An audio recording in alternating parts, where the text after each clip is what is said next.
అర్హులైన ప్రజలందరికీ సంక్షేమ పథకాలు అందించడమే ప్రజాప్రభుత్వ లక్ష్యమని భూపాలపల్లి ఎమ్మెల్యే గండ్ర సత్యనారాయణరావు అన్నారు. మంగళవారం మొగుళ్లపల్లి మండలంలో ఎమ్మెల్యే జీఎస్ఆర్ పర్యటించారు.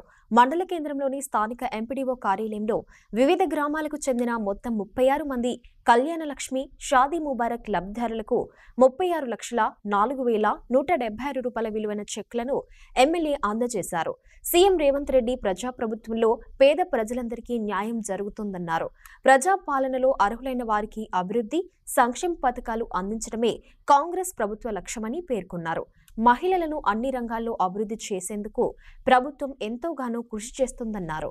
గత ప్రభుత్వం 10 ఏళ్లు అధికారంలో ఉండి ఏమీ చేయలేక ప్రజాప్రభుత్వం చేస్తున్న అభివృద్ధిని చూసి ఓర్వలేకనే దిగజారుడు ఆరోపణలు చేస్తున్నారని ఆరోపించారు.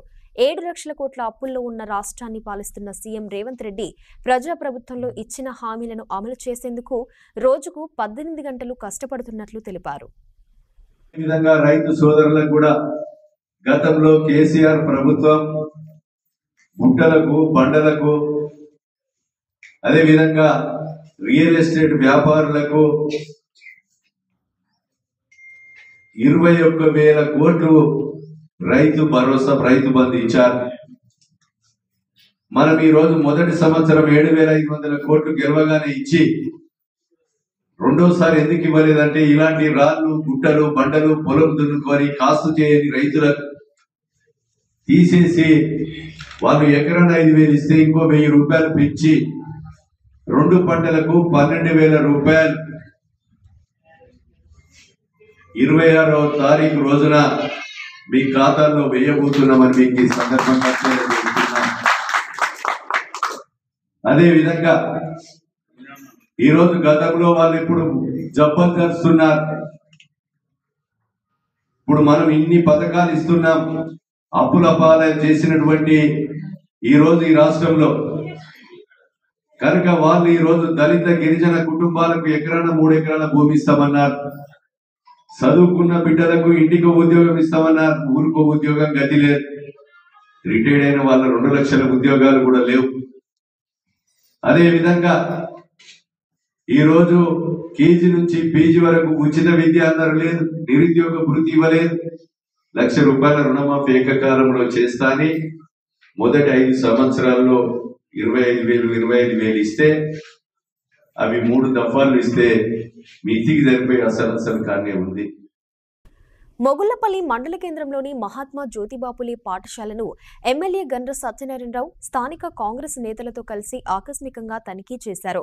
తరగతి గదుల్లో తిరుగుతూ విద్యార్థుల సమస్యలను అడిగి తెలుసుకున్నారు.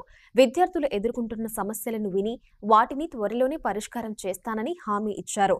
ప్రధానంగా నీటి సమస్య ఉందని విద్యార్థులు తెలుపగా మిషన్ భగీరథ డీఈఈ సంధ్యకు ఎమ్మెల్యే ఫోన్ చేసి మిషన్ భగీరథ నీటిని రెగ్యులర్గా ఇచ్చేలా చూడాలని కోరారు. అనంతరం ఈడబ్ల్యూఐడిసి ఏఈ జీవన్ కు ఎమ్మెల్యే ఫోన్ చేసి స్కూల్లో స్టూడెంట్స్ ఎదుర్కొంటున్న సమస్యలు, ఇతర మౌలిక సదుపాయాల కల్పనకు అవసరమైన ఎస్టిమేట్స్ వేసి తీసుకురావాలని ఆదేశించారు. మనము ఒక 5-6 లారీల ట్రిప్పుల మట్టి పోయించేసి రోలింగ్ చేయొచ్చు. అదొకటి. తర్వాత మనము మెయిన్ గేట్ నుంచి డైనింగ్ హాల్ పోయే వరకు 200 మీటర్సా 300 మీటర్సా ఒకటి ఎస్టిమేట్ ఇవ్వు. సీసీ రోడ్డు ఈ 2 ఇప్పుడు నేను ఇమీడియట్గా కాంపౌండ్ వాళ్ళకి అయితే రేపు శాంక్షన్ వర్క్ స్టార్ట్ చేపిద్దాం. ఈ 2 మంజూరు అయినాక చేపిద్దాం. అర్థమైందా? మీకు బ్లాంకెట్స్ గవర్నమెంట్ వర్క్ వస్తున్నాయంటే